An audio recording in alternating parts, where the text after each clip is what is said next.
India സഖ്യ യോഗത്തിൽ രാഹുൽ ഗാന്ധി നടത്തിയ പ്രസംഗത്തിന്റെ വിവരങ്ങൾ പുറത്തു വന്നത് അങ്ങും വിലയിരുത്തിയിട്ടുണ്ടാകും. കേരളത്തിലെ രാഷ്ട്രീയ പോരാട്ടം കാരണം പിണറായി വിജയനെ ആലിംഗനം ചെയ്യാൻ കഴിയില്ലെന്നാണ് രാഹുൽ ഗാന്ധി പറഞ്ഞത്. പക്ഷേ ലോക്സഭയിൽ അദ്ദേഹം മോദിയെ ആലിംഗനം ചെയ്തത് നമ്മളൊക്കെ കണ്ടതുമാണ്.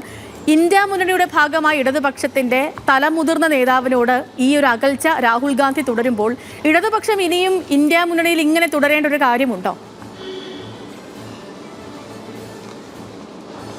അത് രാഹുൽ ഗാന്ധിയുടെ അല്പത്തരം മാത്രമാണ്. ഞങ്ങൾ വ്യക്തിയെ നോക്കിയല്ല ഈ ഇന്ത്യ മുന്നണി തുടരുന്നത്.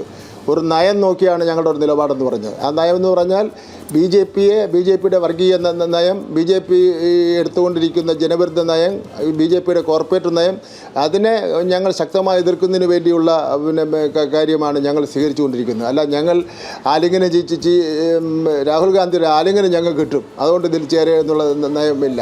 ഇവിടെ ആലിംഗനമല്ല പ്രശ്നം, നയമാണ് പ്രശ്നം. പിണറായി വിജയൻ എടുക്കുന്ന നയവും ബി ജെ പിക്കെതിരായിട്ട് RSSനെതിരായിട്ട് നടത്തുന്ന പോരാട്ടവും അതാണ് പ്രശ്നം. അത് രാഹുൽ ഗാന്ധി എത്ര ഓടിയാലും, എത്ര സ്പീഡിൽ ഓടിയാലും, ആരുടെയൊക്കെ സഹായത്തോടുകൂടി ഓടിയാലും അത് പിണറായി വിജയൻ്റെ അടുത്തുപോലും എത്താൻ വേണ്ടി പോകുന്നില്ല എന്നുള്ള കാര്യം ഞാൻ വ്യക്തമാക്കാൻ ആഗ്രഹിക്കുന്നു.